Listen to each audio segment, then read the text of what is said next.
बिस्मिल्लाहिर्रहमानिर्रहीम। अस्सलाम वालेकुम। आज 6 मई है और दिन है मंगल का। सुप्रीम कोर्ट ऑफ पाकिस्तान में 13 रुकनी बेंच ने 12 जुलाई 2024 के फैसले की नज़रसानी दरखास्तों की समाअत की है। ये वो केस है जिसमें 8 जजेज़ ने तहरीक इंसाफ को मखसूस नशिस्तें देने का हुक्म जारी किया था। आज तक उस फैसले पर अमल दरामद नहीं हुआ।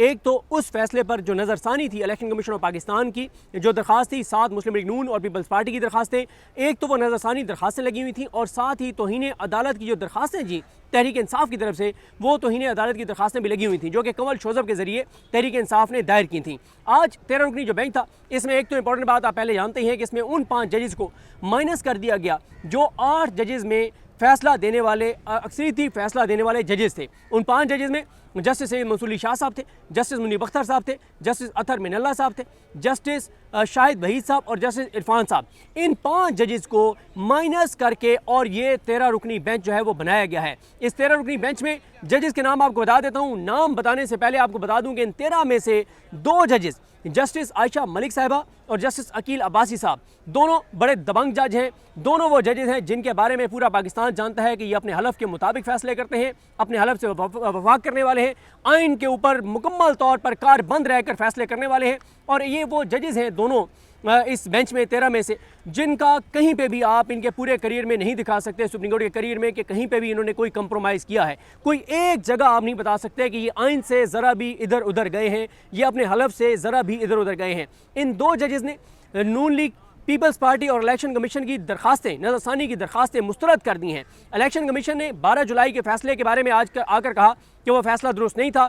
उन्होंने अपना फैसला उन्होंने उस फैसले में जो गलतियां गिनवाई वो इन 2 जजेस को मुतमईन नहीं कर सके और इन 2 जजेस ने रिव्यू एप्लीकेशंस मुस्तरद कर दी हैं और इन्होंने कहा है कि वो अपनी तफसीली वजूहात बताएंगे, कि वो अपना फैसला जारी करेंगे कि क्यों उन्होंने इलेक्शन कमीशन, नून लीग और पीपल्स पार्टी की दरखास्तें मुस्तरद की हैं। और साथ ही ये भी आपको बता दूं, पहले नाम बता देता हूँ, बाकी 11 जजेस जिन्होंने जो है वो नोटिस जारी कर दिए हैं PTI को। और साथ ही तौहीन अदालत की जो दरखास्त है उस पर 13 के 13 जजेस ने जो है वो नोटिस जारी कर दिया है इलेक्शन कमीशन ऑफ पाकिस्तान को। लेकिन ये शोकॉज नोटिस नहीं है, सिंपल नोटिस करके, और इस चीज़ को उन्होंने अमीनुद्दीन खान साहब ने क्लैरिफाई किया कि हम सिंपल नोटिस कर रहे हैं इलेक्शन कमीशन ऑफ पाकिस्तान को। और 13 जजेस ने इलेक्शन कमीशन को ये जो नोटिस किया है उसमें जवाब जो है वो कल तक के लिए मांगा है। और इसमें मैं आपको एक चीज़ ये अर्ज़ कर दूँ कि जो ये जजेस हैं, ख़ासतौर पर आयशा मलिक साहबा और अकील अब्बासी साहब, इन दोनों का ये कहना था, बल्कि इनके साथ 2 और भी जजेस थे, पहले तो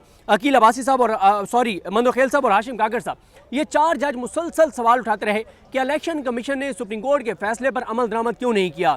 ये चारों जजेस सवाल उठाते रहे, बल्कि मंदोखेल साहब ने तो ये भी कहा कि आप सुप्रीम कोर्ट को कहाँ लेकर जा रहे हैं, आप क्यों सुप्रीम कोर्ट की इतनी बेतौकीरी कर रहे हैं, आपने सुप्रीम कोर्ट के फैसले पर अमल दरामद क्यों नहीं किया। और ख़ास तौर पर अकील अब्बासी साहब और आयशा मलिक साहबा, इन 2 मज़ीज़ जजेस ने बार बार ये कहा कि हमें पहले तौहीन अदालत की दरख्वास्त सुननी चाहिए, हमें पहले इलेक्शन कमीशन से ये सवाल पूछना चाहिए कि 1 साल होने वाला है, सुप्रीम कोर्ट के फैसले पर अमल दरामद क्यों नहीं किया गया। हमें पहले तौहीन अदालत की दरख्वास्त सुननी चाहिए और फिर इलेक्शन कमीशन की नज़रसानी दरख्वास्तें सुननी चाहिए। यही वजह है कि आज जब एंड में जब नोटिस कर रहे थे अमीनुद्दीन खान साहब PTI को, तो सलमान कुमार राजा साहब जो वहाँ पर मौजूद थे, सलमान कुमार राजा साहब रोशना पर आए और उन्होंने आके अदालत को कहा कि पहले आप जो तौहीन अदालत की हमारी दरख्वास्त है उसको आप सुनिए। और फिर सलमान कुमार राजा साहब ने कहा कि एक ऐसा वकील, इलेक्शन कमीशन का वकील, जो खुद ये इस बात का एतराफ़ कर रहा है कि हाँ हमने तौहीन अदालत की है, हाँ हमने सुप्रीम कोर्ट के फैसले पर अमल दरामद नहीं किया, एक ऐसा इदारा जो खुद आकर एतराफ़ कर रहा है, एतराफ़ जुर्म कर रहा है कि हमने सुप्रीम कोर्ट के 12 जुलाई के फैसले पर अमल दरामद नहीं किया, तो आप कैसे उस इदारे के वकील को कैसे सुन सकते हैं जो बबांगे दोहल सरेआम डट कर खुल कर ये एतराफ़ कर रहा है कि हाँ हमने सुप्रीम कोर्ट के फैसले पर अमल दरामद नहीं किया। तो इस पर सलमान कुराजा साहब ने बड़ा एतराज़ किया, लेकिन अमीनुद्दीन खान साहब जो हैं उन्होंने सलमान कुराजा साहब का एतराज़ मुस्तरद कर दिया और मुस्तरद करते हुए उन्होंने इलेक्शन कमीशन को सिंपल नोटिस किया। वो नोटिस नहीं करना चाहते थे, वो उन्होंने कहा कि कल इसको हम सुनेंगे। लेकिन फिर जब सलमान कुराजा साहब ने इस पर थोड़ा सा बात की और थोड़ी सी एग्रेसिव बात की, तो फिर उन्होंने क्या किया कि उन्होंने कहा चले हम इलेक्शन कमीशन से कल के लिए जवाब मांग लेते हैं। तो फिर बाकी जजेस ने कहा कि जब तक आप नोटिस नहीं करते तो आप जवाब कैसे मांग सकते हैं। तो अब इलेक्शन कमीशन को 13 जजेस ने नोटिस किया है और कल इलेक्शन कमीशन का इस पर जवाब और इसके कमेंट्स आएंगे कि क्यों उन्होंने सुप्रीम कोर्ट के फैसले पर अमल दरामद नहीं किया। अब आपको 13 जज बता देता हूँ कि इन 2 के अलावा 11 कौन से थे जिन्होंने जो है वो पीटीआई को नोटिस कर दिया है, जिन्होंने इन 2 जजेस का साथ नहीं दिया। उसमें अमीनुद्दीन खान साहब हैं जो बेंच की सरबराही कर रहे हैं, और वैसे अमीनुद्दीन खान साहब और नईम अख्तर अफगान साहब ये 2 वो मुअज़्ज़ज़ जजेस हैं जिन्होंने ये फैसला दिया हुआ है कि एक भी सीट तहरीक इंसाफ को नहीं दी जाएगी, बल्कि तमाम सीटें जो हैं वो पीपल्स पार्टी, मुस्लिम लीग नून, MKM और JUF मौलाना फजल रहमान साहब में तकसीम की जाएंगी। मौलाना फजल रहमान साहब जो तहरीक तहफ़्फ़ुज़ यानी पाकिस्तान का हिस्सा नहीं बने, उनके हवाले से शहर इक़्तिदार में ये खबरें हैं कि उनको इस बात की यकीन दहानी कराई गई है कि सुप्रीम कोर्ट का ये बेंच क्योंकि हुकूमत को हुकूमती जमातों को ये नशे से दे देगा, तो उसमें मौलाना फजल रहमान साहब की जमात को कंपनसेट किया जाएगा, उनको कौमी असम्बली में भी सीटें दी जाएंगी, उनको KPK असम्बली में भी सीटें दी जाएंगी, और KPK असम्बली में मिलने वाली सीटों के बिहाफ पर मौलाना फजल रहमान साहब जो हैं उनके 2 सेनेटर्स भी बनवा दिए जाएंगे। तो ये शहर इक़्तिदार में खबर गर्म है। अब इसमें किस हद तक हकीकत है पता चल जाएगा, क्योंकि अगर तो मौलाना फजल रहमान साहब इस सारे डील का हिस्सा नहीं है और हुकूमत के साथ एक पेज पर नहीं है, पस पर्दा हुकूमत का हिस्सा नहीं है, तो फिर तो मौलाना फजल रहमान साहब किसी सूरत भी ये मखसूस नशे से एक्सेप्ट नहीं करेंगे। लेकिन अगर मौलाना फजल रहमान साहब हुकूमत के साथ पस पर्दा उनके मामला तय हैं, डील हो चुकी है, फिर मौलाना साहब जो है वो अपोजिशन में भी रहेंगे लेकिन हुकूमत वाले मज़े भी करेंगे, यानी मखसूस नशे से वो एक्सेप्ट कर लेंगे। तो अमीनुद्दीन खान साहब की सरबराही में बेंच है, बेंच में जमाल खान मंदोखेल साहब हैं, मोहम्मद अली मज़ा साहब हैं, आयशा मलिक साहिबा थी, जस्टिस हसन अज़हर रिजवी साहब, जस्टिस मुसरत हिलाली साहिबा, जस्टिस नईम अख्तर अफगान साहब, जस्टिस अकील अब्बासी साहब, जस्टिस शाहिद बिलाल हसन साहब, जस्टिस हाशिम खान काकर साहब, जस्टिस सलाहुद्दीन पंवर साहब, जस्टिस आमिर फारूक साहब और जस्टिस अली बाकर नजफी साहब। ये मुअज़्ज़ज़ जजेस जो हैं वो इस बेंच में शामिल हैं। और इसमें जो मैं आपको अर्ज़ करूं कि जो ये जो बेंच है इसमें क्योंकि अब 2 जजेस ने तो फैसला सुना दिया है, अब बाकी 11 जजेस हैं, ज़ाहिर है उन्होंने अब ये रिव्यू सुनना है, लेकिन तौहीन अदालत की दरख्वास्त जो है वो 13 जजेस जो है वो 13 जजेस को सुननी चाहिए जो तौहीन अदालत की दरख्वास्त थी, क्योंकि तौहीन अदालत की दरख्वास्त जो है उसके ऊपर उन्होंने वो उस पर उन्होंने नहीं कहा कि वो इस बेंच का हिस्सा जो है वो नहीं होंगे। अब मैं आपको कुछ इंपॉर्टेंट चीज़ें बता देता हूँ। वैसे ये तफसीली जो है वो समात इसमें आमिर फारूक साहब का और मेखला अली बाकर नजफी साहब का मैं बता चुका हूँ, गरीब बता सका, तो ये 2 जज भी शामिल थे, 13 जजेस।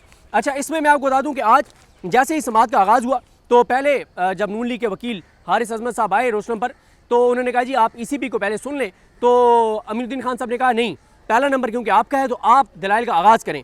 उन्होंने जो बातें बताई वो मैं क्योंकि जिस तरह से मैंने आपको अर्ज़ किया कि अगली वीडियो में तफसील के साथ आपको सारा बताऊंगा, लेकिन आयशा मलिक साहब ने शुरू में ये सवाल किया कि आप जो बात कर रहे हैं आप तो केस को री आर्गू कर रहे हैं, लेकिन जो नज़रसानी का स्कोप होता है वो बड़ा लिमिटेड होता है। आपने अदालत को बताना होता है कि रिकॉर्ड में जो अदालत का फैसला है, रिकॉर्ड के ऊपर कोई ऐसी बड़ी गलती है आइन के हवाले से, कानून के हवाले से, या जो चीज़ें अदालत के सामने थी को इतने बड़ा एक अदालत से गलती हो गई है, उस गलती की निशानदेही की जाती है, लेकिन आप जो है वो री आर्गू कर रहे हैं, आप री आर्गू नहीं कर सकते।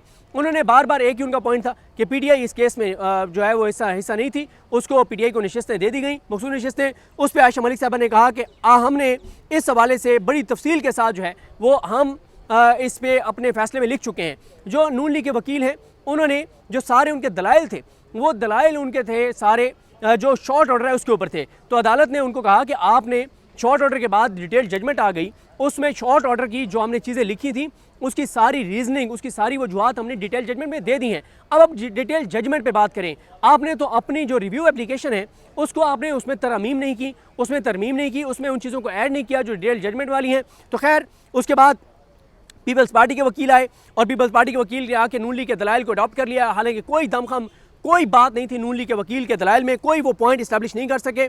और फिर आयशा मलिक साहबा ने जब इलेक्शन कमीशन के वकील आए तो उनसे आयशा मलिक साहबा ने पूछा, अकील अब्बासी साहब ने पूछा कि आप ये बताएं आप इलेक्शन कमीशन का कौन सा ऐसा इंटरेस्ट है, आपकी क्या ऐसी दिलचस्पी है, एक अदालत सुप्रीम कोर्ट ऑफ पाकिस्तान ने आइन की तशरीह की है, अगर आपको तशरीह पसंद नहीं है तो सुप्रीम कोर्ट ने आइन की वो तशरीह कर दी है, आप क्यों पार्टी बन रहे हैं, आप क्यों, आपका पहले भी कंडक्ट ठीक नहीं था, आपका अब भी कंडक्ट ठीक नहीं है, आप कैसे रिव्यू दायर कर सकते हैं। उनसे बार बार सवाल हुए जिस पे थोड़े से एग्रेसिव भी हो गए इलेक्शन कमीशन के वकील, जिस पे आयशा मलिक साहब ने कहा कि हौसला रखें, तअम्मुल से बात करें, हमारे सवाल सुने फिर आप बात करें। और फिर हाशिम काकर साहब ने कहा कि मैं एक ही सवाल करना चाहता हूँ और मैं आपको डिस्टर्ब नहीं करना चाहता, आप ये बताएं कि अगर आपने हमारे पहले फैसले पर अमल नहीं किया तो अब क्या गारंटी है कि आप हमारे अगले जो आज हम फैसला देंगे या कल देंगे, जब भी देंगे, आप इस फैसले पर अमल दरामद करेंगे। और फिर अकील अब्बासी साहब ने ये कहा कि हमें पहले तौहीन अदालत की दरख्वास्त सुननी चाहिए। अगर हम इलेक्शन कमीशन को तौहीन अदालत का मुर्तकब करार दे देते हैं तो फिर तो सूरत हाल किसी और तरफ चली जाएगी। तो हमें पहले तौहीन अदालत की जो दरख्वास्त है वो सुननी चाहिए। और मंदोखेल साहब ने भी कहा कि सुप्रीम कोर्ट की इज्जत को आप कहाँ लेकर जा रहे हैं, और उन्होंने बार बार कहा मंदोखेल साहब ने कि हम इलेक्शन कमीशन ऑफ पाकिस्तान को इज्जत देते हैं, तो इलेक्शन कमीशन को भी सुप्रीम कोर्ट ऑफ पाकिस्तान को इज्जत देनी चाहिए। और आप ये कैसे फैसला कर सकते हैं कि आप सुप्रीम कोर्ट के फैसले पर अमल दरामद नहीं करेंगे। और उसमें आयशा मलिक साहबा ने जब बार बार सवाल किया और कहा कि आप हमें कैटेगोरिकल बताएं, आपने हमारे फैसले पर अमल किया है या नहीं किया। उन्होंने कहा कि हमने फलां पैराग्राफ के हद तक अमल कर लिया है। तो आयशा मलिक साहब ने कहा कि ये आप कौन होते हैं पिक एंड चूज़ करने वाले, आप कौन होते हैं फैसला करने वाले कि हमारे किस पैराग्राफ पर, किस हमारे हुक्मनामे के किस हिस्से पर आप अमल करेंगे और किस पर नहीं करेंगे। तो ये मैं डिटेल्ड बताऊंगा आपको किस जज ने क्या रिमार्क्स दिए। लेकिन जिस तरह से मैंने आपको अर्ज़ किया कि 11 जो जजेज़ हैं उन्होंने पीटीआई को जो है वो उन्होंने पीटीआई को नोटिस कर दिए हैं। जो रिमार्क्स थे, जो सवालात थे, वो तो बहुत सख्त उठाए सिर्फ 4 जजेज़ ने। यानी 4 जजेज़ मैंने आपको बता दिया कि आयशा मलिक साहबा, सरफ फहरिस्त, उनके बाद अकील अब्बासी साहब, तीसरे नंबर पर मंदोखेल साहब और चौथे नंबर पर हाशिम खान काकड़ साहब। लेकिन जब बात आई फैसला करने की तो सिर्फ वो 2 जज रह गए और सवाल उठाने वाले 2 जो जजेस थे उन्होंने जो है वो कोई इस तरह का कोई उन्होंने बात नहीं की। और अब ये जो 11 जज हैं, अच्छा ये भी मैं आपको एक ये साथ साथ बता दूं कि कौन सा जज साहब हैं जिन्होंने कोई सवाल नहीं किया इलेक्शन कमीशन के वकील से, नून लीग या पीपल्स पार्टी से। तो उसमें जमाल खान मंदोखेल साहब सवाल कर, अमीरुद्दीन खान साहब ने कोई एक सवाल भी नहीं किया, कोई एक सवाल भी नहीं किया। बल्कि जब जजेस बोल रहे होते थे तो अमीरुद्दीन खान साहब उनको खामोश करवा के और चाहते थे कि इलेक्शन कमीशन और नून लीग के वकील बात करें। तो मंदोखेल साहब ने कुछ सवालात किए, मोहम्मद अली मज़हर साहब ने कोई उस तरह का इंपॉर्टेंट सवाल नहीं किया। ना ही मोहम्मद अली मज़हर साहब ने ये सवाल उठाया कि क्यों जो है वो इलेक्शन कमीशन ने हमारे फैसले पर अमल दरामद नहीं किया। आयशा मलिक साहबा ने सबसे ज़्यादा सवाल उठाए। हसन नज़र रिजवी साहब ने कोई सवाल नहीं उठाया, सिर्फ एक बार उन्होंने एक ऑब्जर्वेशन दी, लेकिन सवाल उन्होंने कोई भी नहीं उठाया। मुसरत हिलाली साहबा ने 2-3 बार सवाल किए, लेकिन वो पीटीआई के अगेंस्ट सवाल किए उन्होंने, जिसमें उन्होंने ये पूछा कि पीटीआई जब वो इलेक्शन में ही नहीं थी, जब वो इस केस में ही पार्टी नहीं थी, तो फिर पीटीआई को कैसे नशिस्तें दे दी गई।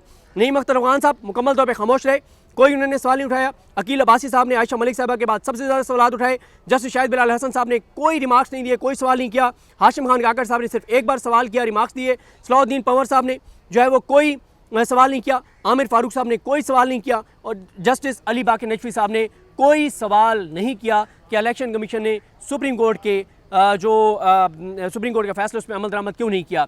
अब चीज़ें कैसे आगे बढ़ती हैं, कल के लिए नोटिस किया गया है। बाहर आके सलमान कुरैशी साहब ने वाज़ेह कहा है कि 26 यानी तरमीम के बाद हमें बिल्कुल एतमाद नहीं है कि कोई फैसला इंसाफ पे मबनी आएगा, लेकिन हम अपना हक लेने के लिए लड़ते रहेंगे। अब 11-2 से 11 जजेस ने नोटिस किए हैं पीटीआई को, तो जो रिव्यू है नज़रसानी दरखास्तें उसके ऊपर 2 ने मुस्तरद कर दी नज़रसानी दरखास्तें, और 13 जजेस ने जो है वो तौहीन अदालत केस में इलेक्शन कमीशन को नोटिस किया और जवाब मांगा है। कल 11:30 बजे तक ये समाअत गई है।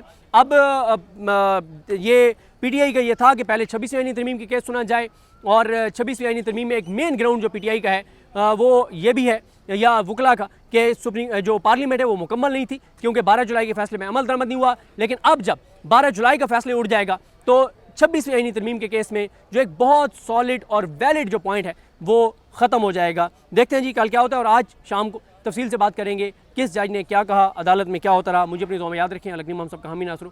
अल्लाह हाफ़िज़। यार इब्रार ये जुल्करनैन का भाई जुल्करनैन